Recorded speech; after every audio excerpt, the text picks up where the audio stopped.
ಯುವ ದಸರಾದಲ್ಲಿ ತಳ್ಳಾಟ ನೂಕಾಟ ನಡೆದಿದೆ. ಯುವ ದಸರಾ ಕಾರ್ಯಕ್ರಮದಲ್ಲಿ ಈ ರೀತಿಯ ಘಟನೆ ಆಗಿರುವಂತದ್ದು. ಲಾಠಿ ಬೀಸಿ ಪೊಲೀಸರು ಗುಂಪನ್ನ ಚದುರಿಸಿದ್ದಾರೆ. ವಿಐಪಿ ಗೇಟ್ ಬಳಿ ಯುವ ಸಮೂಹ ಜಮಾಯಿಸಿರುತ್ತೆ. ಒಳಗೆ ಬಿಡುವಂತೆ ಪೊಲೀಸರ ನಡುವೆ ವಾಗ್ವಾದ ನಡೆದಿದೆ.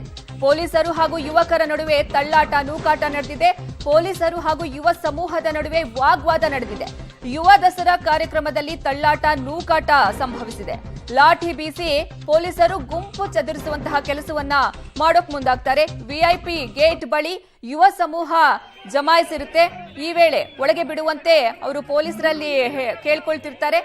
ಹೀಗಾಗಿ ಪೊಲೀಸರು ಹಾಗೂ ಯುವ ಸಮೂಹದ ನಡುವೆ ತಳ್ಳಾಟ ನೂಕಾಟ ವಾಗ್ವಾದ ನಡೆದಿದೆ.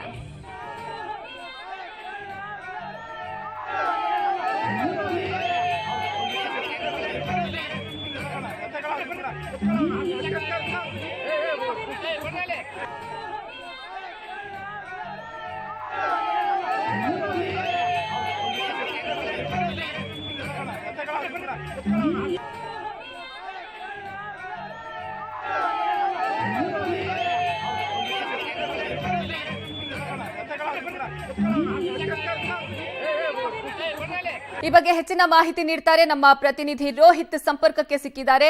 ರೋಹಿತ್, ಯುವ ದಸರಾ ಅಂದ್ರೇನೆ ಅಲ್ಲಿ ನಿರೀಕ್ಷೆಗೂ ಮೀರಿ ಜನ ಬಂದಿರ್ತಾರೆ. ಸದ್ಯ ಪೊಲೀಸರು ಪರಿಸ್ಥಿತಿಯನ್ನ ಕಂಟ್ರೋಲ್ಗೆ ತಂದಿದ್ದಾರಾ?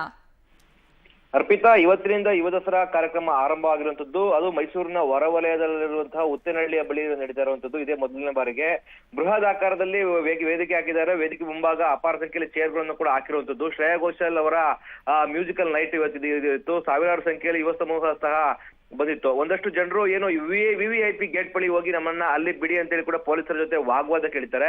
ಆದ್ರೆ ಪೊಲೀಸರು ಸಮಜಾಯಿಷಿಯನ್ನು ಕೊಡ್ತಾರೆ. ನಿಮ್ಗೆ ಈ ಸ್ಥಳದಲ್ಲ, ಪಕ್ಕದ ಸ್ಥಳದಲ್ಲಿ ನಿಮ್ಗೆ ಕುರ್ಚಿಯನ್ನ ಹಾಕಲಾಗಿದೆ, ಅಲ್ಲೋಗಿ ಕೂರಿ ಅಂತೇಳಿ ಕೂಡ ಆ ಯುವಕರಿಗೆ ಹೇಳುವಂತದ್ದು. ಅದಾದ್ರೂ ಕೂಡ ಯುವಕರು ಪೊಲೀಸರ ವಿರುದ್ಧ ಜೊತೆ ಕೂಡ ವಾಗ್ವಾದಕ್ಕೆ ಎಳೆಯುವಂತದ್ದು. ಬಳಿಕವಾಗಿ ಪೊಲೀಸರು ಮತ್ತೆ ಯುವಕರ ನಡುವೆ ವಾಗ್ವಾದ ಏರ್ಪಡುತ್ತೆ. ಈ ಸಂದರ್ಭದಲ್ಲಿ ಪರಿಸ್ಥಿತಿ ವಿಕೋಪವಾದಂತಹ ಸಂದರ್ಭದಲ್ಲಿ ಪೊಲೀಸರು ಲಾಠಿ ಬೀಸುವಂತಹ ಕೆಲಸಗಳಾಯ್ತು. ಇದಾದ ಬಳಿಕವಾಗಿ ಯುವಕರು ಸಹ ಆ ಜಾಗದಿಂದ ಖಾಲಿ ಆಗಿದೆ. ಇವಾಗ ಎಂದಿನಂತೆ ಕೂಡ ಸಹಜವಾಗಿ ಕಾರ್ಯಕ್ರಮ ಕೂಡ ಸುಗಮವಾಗಿ ನಡೀತಾ ಇರುವಂತದ್ದು. ಅರ್ಪಿತಾ, ಧನ್ಯವಾದ ರೋಹಿತ್ ನಿಮ್ಮೆಲ್ಲ ಮಾಹಿತಿಗಾಗಿ.